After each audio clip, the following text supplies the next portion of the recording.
Hello and welcome to the video. My name is Adam. I'm a homeowner and property investor here in the UK. In this video, we are pitching houses versus flats and looking at which one you should buy. We're going to talk through all the pros and cons of buying a flat, and I will explain why I would never buy one. They're becoming really popular, particularly with young people in cities like London, where they're priced out of buying a home. And at the end of this video, I'm going to give my suggestion as an alternative to buying a flat. So if that sounds interesting to someone like you, get yourself comfy, grab yourself a drink, let's just get into it. So firstly, let's talk through the cons of buying a flat, and then we can talk through the pros. So when you buy a property, you're either going to buy a freehold or a leasehold property. A freehold, you own the property, you own the house, as well as the underlying land that property sits on. For a leasehold, you don't own the underlying land, you just own a very long lease that allows you to occupy a certain space for 100 to 1,000 years, depending how long that leasehold is. With an apartment, you're just going to have the right to occupy a certain floating bit of space in the air. Where a freehold property, you own that underlying asset. If you were to demolish a house, the underlying land will most likely be a six-figure investment on its own. With a flat, however, you don't own the underlying land. If that got demolished, I actually don't know how much value you would have left, if any. It's very unlikely because leaseholds are typically 100 years or 1,000 years long. It's very unlikely that you're going to outlast that leasehold. But from a buyer's perspective, there's still a risk that someone in the future is going to have to extend that leasehold, and that's always a risk that it isn't going to become extended. In an apartment, in a flat, you might have the option to buy a share in the land that it sits on, but still, even if that option is available, it's only really available for smaller blocks of flats. It's still much better to own the full bit of land that property sits on, so that's always going to be in favour of houses. So that's why houses, as an investor's perspective from freehold, is much better than leasehold. The second con is supply and demand. It is much easier to erect a huge block of flats with hundreds, if not thousands of apartments with different shapes and sizes. It's much harder to build a home with a nice front and back garden with some land around it to occupy it. It's much easier to build up than it is outwards. If you walk around Manchester and look at the skyline, it is cranes and blocks of flats. Every other building seems to be a new apartment block. There is clearly the demand for apartments in these city centres, otherwise the developers wouldn't build them. But I would hazard a guess in Manchester, once all the developers are finished and they've built these blocks of flats, the less desirable apartments, studio flats, one beds, ground floor, not as good views, there's going to be a lot of empty apartments like that that are going to have to be rented at a really low rate or sold below the market value. It's so much easier for the supply of apartments to outpace the demand. So even if the demand is high, because there's so many being built, the appreciation on that house price is going to stay pretty steady as they continue to increase their supply, whereas there isn't as many houses being built for the amount of demand, and it's much harder to build outwards than upwards. The third con is the fees.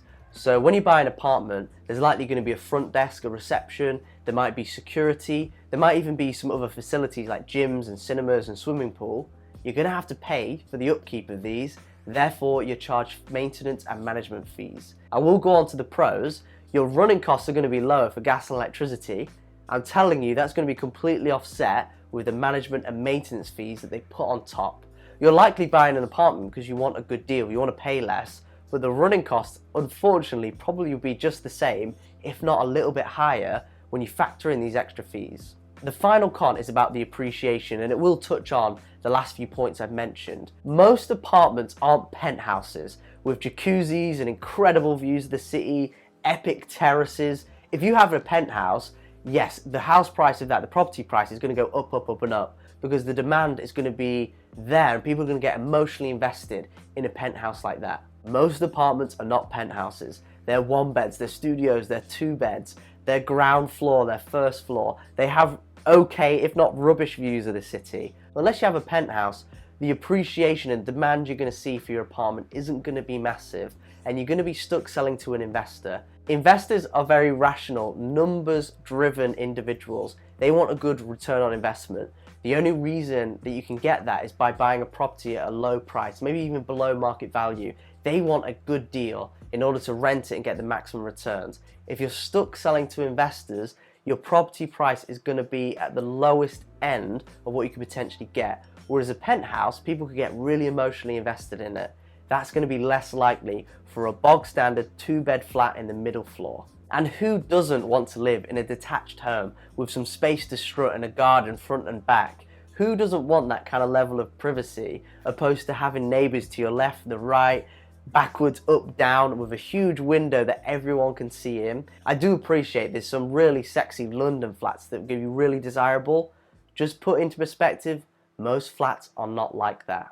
So there are some of the cons of buying an apartment. I will give my recommendation of what I would do as an alternative of buying a flat if you think that's your only option.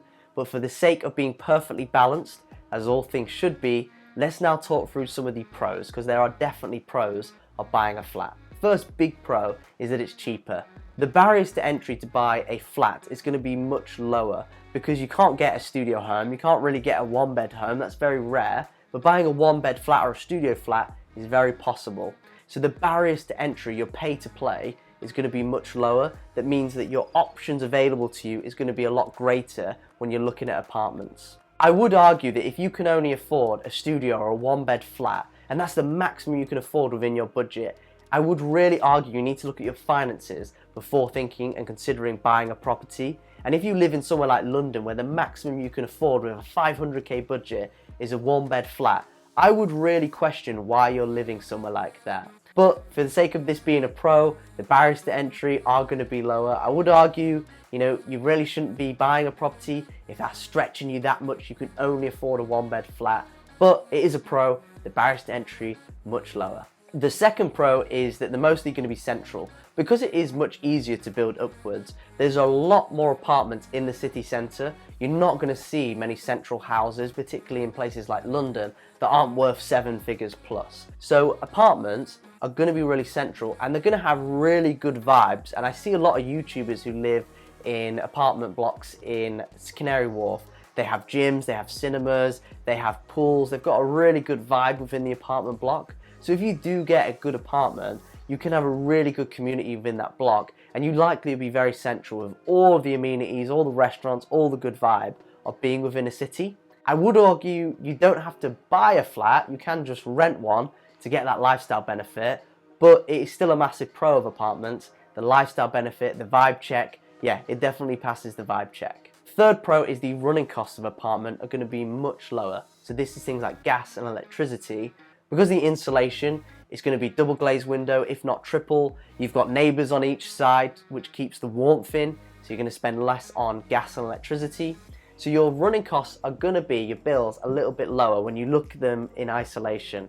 But I did say, when you look at your maintenance and management fees that are going to go on top, that's going to completely offset any benefit you get from the lower running costs. However, if you look at it in isolation, yes, your gas and electricity will be a little bit lower. So what should you do? I've completely tried to put you off buying a flat. Now I'm going to give my alternative of what I would do opposed to buying a flat. So the reason you likely want to buy an apartment is the barriers to entry are much lower. It's a lot cheaper, and that's what you can afford within your budget. Particularly if you're living in somewhere like London, where an apartment can be $500,000 and a home is definitely $1 million plus 7 figures plus, where you're just priced out of buying a home and you feel you need to get on the property ladder. Houses are only going up, and if you wait any longer, you're going to be completely priced out of buying a property ever. So you need to start now, and that first run is going to be a smaller apartment in the city centre, and then you can go 1, 2, 3, 4 and work your way up that property ladder. If that's your perspective, I'm going to guess that is, let me give you an alternative. I would highly encourage you buy a house, buy a home, freehold home, even if you have to look into the outskirts of where you live. Even if you're in somewhere like London where that just isn't an option, you don't have to buy a home where you're currently working and living. You can buy a home in a Midlands or a northern city, potentially your hometown where you've got your parents' support, a uni town where you've got some good connections, or just a place that you like to live and you wouldn't mind going on weekends and when you work from home. Don't think like you have to buy a house where I currently live. You can buy it in another city. Make sure it has at least 2 rentable bedrooms. 2 rentable rooms will pay for the full running costs of any home, pretty much. And with a 3rd bedroom, you'll be profiting. So that allows you to buy a house, you don't even have to live in the same city, that completely pays for itself with 2 rentable rooms, and if you were to ever fully move out of that home, you've got that 3rd bedroom, maybe a 4th if you can afford it, and that's purely going to be profit. That allows you to still be flexible and live in an apartment if you need to, so you can maximize your earning potential by being flexible, by moving around apartment blocks, cities, and maybe even countries, while still having that stability of a good property investment that pays for itself. Ideally, the best case is that you live in it. You now are living for free with 2 rentable rooms. However, even if you do need that flexibility of an apartment, you can just rent the 2 rooms and you've got an investment, a property that's paying for yourself. So we're in 2021. Flexibility, home-based working isn't uncommon. Take advantage of that. Leverage your higher salary where you live and the job you have, but move somewhere and buy somewhere that's lower cost, that allows you to buy a home with some great appreciation potential. You get rich off property, not through cash flow, but through appreciation on the house price. And houses are much more likely to appreciate opposed to a flat. You could jump straight to buying a buy-to-let in a more affordable area and rent that out. That's exactly what my very good friend in London's done. He works and lives in London, and we've bought a property in a more affordable area as a buy-to-let that we own 50% of. However, I would say if you're a first-time buyer, you should take advantage of all the first-time buyer allowances. Take advantage of a 10% deposit. Take advantage of your lifetime ISA or your help to buy ISA. And take advantage of the £7,500 tax-free income you can get from renting a bedroom. If you want me to go into more detail into buying a house and renting rooms and all the allowances and how easy it is to have lodgers, not tenants, in a rented rooms, I will make a follow-up video on that, so comment that below. So what do you think? That's my recommendation. If you're considering buying a flat, comment below your thoughts. Subscribe if you are a property buying legend. Smash like if you enjoyed, and I will see you in the next video. Boom.